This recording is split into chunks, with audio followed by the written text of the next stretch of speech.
Je ne sais pas si vous regardez cette vidéo au moment même où je la tourne, le jour même, je ne sais pas.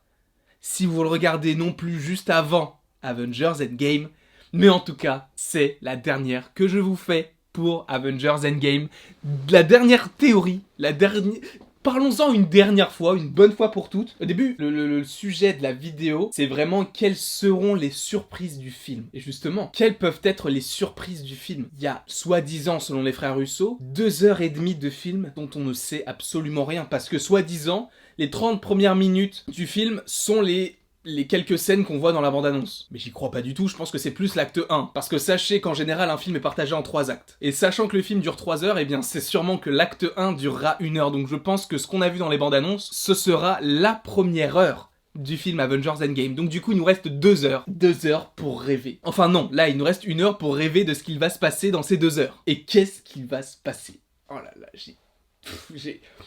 c'est tellement fou parce que la promotion du film, ils l'ont tellement bien géré au début, parce que là en fait ils nous sortent tout d'un coup et c'est un peu chiant parce que entre les trucs qui fuitent, tous les spots qui sortent toutes les semaines, etc., c'est un peu chiant parce que on a tout d'un coup et avant on n'avait rien du tout, donc du coup je trouve que c'est un peu mal géré. Enfin la fin est mal gérée, mais du coup le reste est bien géré parce que la hype était là. Enfin j'ai dit qu'il fallait pas forcément de bande-annonce pour que les gens aillent le voir et je pense qu'il va vraiment battre des records. Il va vraiment battre des records. Je ne sais pas s'il va être le film le plus vu dans le monde entier au box-office de l'histoire. Il va être dans les 3 premiers, c'est sûr et certain. C'est sûr et certain. Je pense qu'il va dépasser haut la main Star Wars 7. Titanic, je pense qu'il sera dépassé aussi par Avengers Endgame. Après, le seul film qu'Avengers Endgame ne pourra peut-être pas dépasser, c'est Avatar. Parce que oui, Avatar, hormis le fait que ce soit un blockbuster immense, c'est aussi arrivé avec l'arrivée de la 3D au cinéma, et c'est ça aussi qui a peut-être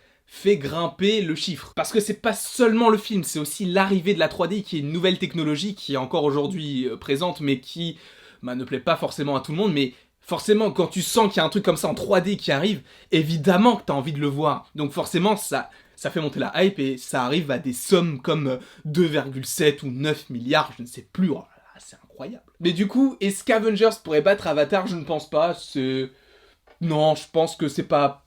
C'est compliqué. Voilà, cette vidéo en fait de base c'était juste pour vous parler des surprises, mais vu que je vous avais déjà fait la semaine dernière il me semble la vidéo en rapport avec mes attentes, et je vous parlais un petit peu des surprises comme Namor, comme je ne sais pas d'ailleurs de qui d'autre j'ai parlé, mais j'aimerais bien qu'il y ait un peu de ce genre de surprise là.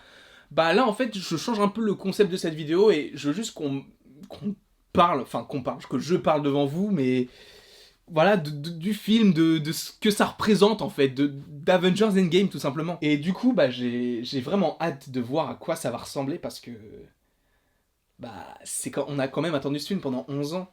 Enfin, pas vraiment parce qu'on savait qu'Avengers ça allait faire une trilogie et on savait vraiment qu'Avengers Infinity War serait en 2 films, séparés en 2 films, non, parce que ce sont vraiment des films à part entière. Ça a été annoncé en 2015, donc techniquement, ça fait quand même depuis 2015. Depuis 2015, ça fait 4 ans qu'on attend Avengers Endgame. Ça fait beaucoup quand même, c'est beaucoup. Mais j'ai tellement hâte de voir le film qui est... C'est fou quand je me dis que là, c'est tellement proche je sais que ça va être le film le plus important que j'aurai à voir dans ma vie, en tout cas depuis le début de ma jeune carrière de vie, ça se dit pas vraiment. Mais je sais que c'est... justement, en fait, ce que je veux dire par là, c'est que c'est le film que j'attends le plus et que j'ai attendu le plus dans ma vie. 8 à 10 ans, 11 ans, c'est fou, c'est...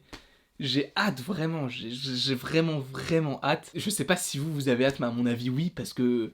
Enfin voilà, même par rapport à la chaîne, c'est fou comment la chaîne a évolué, mais on n'est pas là pour parler de la chaîne, on est là pour parler d'Avengers Infinity War. Qu'ils ont réussi à construire avec des personnages qui n'étaient pas forcément les personnages les plus connus du grand public. Iron Man, de base, il devait en faire 3, et c'était tout, un peu comme les Spider-Man. Avec le succès du 1, ils se sont dit, on va faire un Marvel Cinematic Universe. C'est dingue. Enfin, c'est ce qu'on veut nous faire croire, parce que j'ai quand même vu un reportage qui disait que, ouais, justement...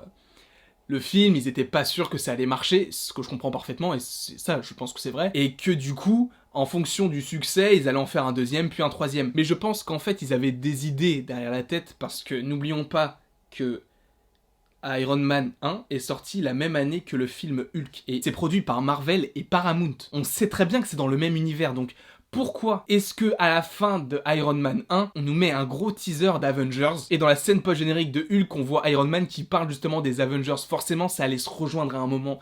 Ils y pensaient. Ils font style, ils y pensaient pas et que Iron Man ça a bien marché, donc du coup ils ont fait un univers étendu. Non, enfin, si tu comprends bien la logique, non, ça s'est pas passé comme ça du tout. En fait, ils savaient très bien ce qu'ils voulaient faire, et ils ont vraiment attendu de voir si le film fonctionnait. Si ça fonctionnait, et bien là, ils allaient le sortir, quoi. Et le culot qu'ils ont eu de mettre en avant des personnages comme les Gardiens de la Galaxie, c'est fou, vraiment. C'est incroyable, ce culot qu'ils ont eu de propulser des personnages dont personne ne connaissait l'existence. Personnellement, les Gardiens de la Galaxie, je ne l'ai même pas vu au cinéma, il me semble. Je m'en souviens pas du tout. Avoir pensé aux Gardiens de la Galaxie, c'était vraiment une superbe idée. Et c'est incroyable tout ce qu'ils ont créé autour de ça. Regardez l'engouement que ça crée aujourd'hui. Les héros des jeunes d'aujourd'hui, c'est Captain America, c'est Iron Man, c'est Hulk, c'est Thor. J'ai un petit cousin qui connaît quasiment toutes les répliques des films des Marvel. Il a 4 ans. T'imagines le truc?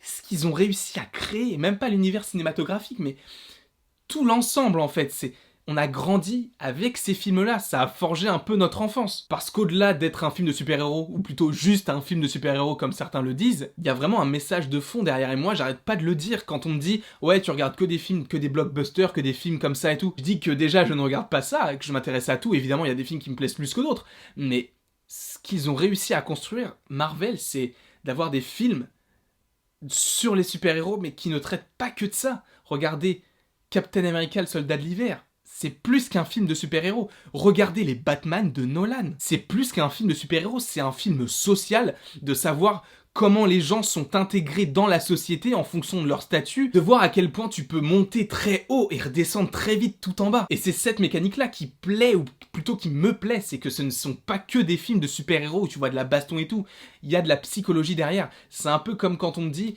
genre, les dessins animés c'est que pour les enfants. Je suis désolé, non, ça j'en ai déjà fait une vidéo, c'est pas que pour les enfants. Mais Marvel Studios a vraiment réussi quelque chose que personne n'a jamais réussi à faire. Regardez juste. Vous voyez le film La Momie qui est sorti avec Tom Cruise il y a 1 ou 2 ans. Normalement, ça devait être le film qui devait lancer le Monster Universe. Avec la momie, il devait y avoir des vampires, des loups-garous, Frankenstein. Le film a tellement pas marché qu'ils ont arrêté de créer cet univers. Et juste regardez DC. DC, ils ont des bons acteurs. C'est pas le problème. Ils ont des bons personnages. Ce n'est pas le problème. Les scénarios sont nuls. Je suis désolé, les scénarios qu'ils utilisent, qu'ils ont écrits, ils sont mauvais. La réalisation n'est pas superbe non plus. Évidemment, je ne dis pas que tous les films Marvel sont bons. Il y a des films Marvel qui sont pas super bons. Parce que je sais qu'il y en a qui vont dire « Ah mais t'es pas objectif parce que t'aimes pas DC ». Je vous le dis, j'adore DC.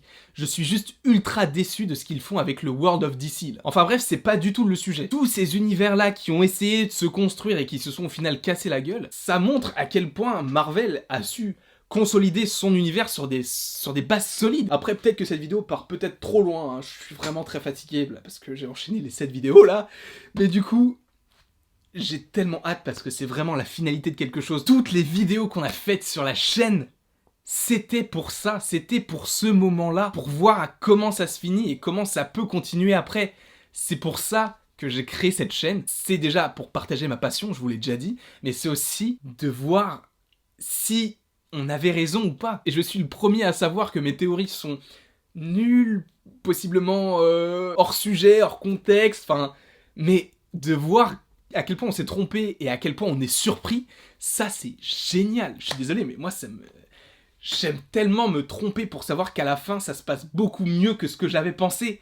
Et c'est fou, regardez pour Stonekeeper, je vous avais pas vu comment j'étais dans la salle de cinéma, mais j'étais comme un fou. J'étais vraiment comme un ouf, ça faisait je ne sais pas combien de temps que je l'attendais ce personnage. J'avais dit qu'il allait revenir, personne me croyait, il est revenu, et il était trop stylé, je suis désolé. Ah, je suis trop content, enfin, tout ça pour... Je suis vraiment content en tout cas de voir comment le Marvel Cinematic Universe a évolué, de voir comment la chaîne a évolué en fonction du Marvel Cinematic Universe. Évidemment, ne vous inquiétez pas, la chaîne ne s'arrête pas après Avengers Endgame, au contraire, mais vous êtes pas prêts. Ce qui arrive, c'est totalement fou. Je ferai des vidéos en rapport avec ça, c'est pas un problème, ça arrivera, il y a aucun souci là-dessus. Mais sachez que vous n'êtes pas prêts, mais du tout. C'est ouf ce qui va se passer sur la chaîne après Avengers Endgame, après les vacances. Ça va être fou, ça va être monstrueux. En tout cas, j'espère que vous serez toujours là présent, même s'il n'y a plus ce genre d'engouement comme à l'Avengers Endgame. Même si on ne sait jamais ce qui peut se passer après dans les prochains films.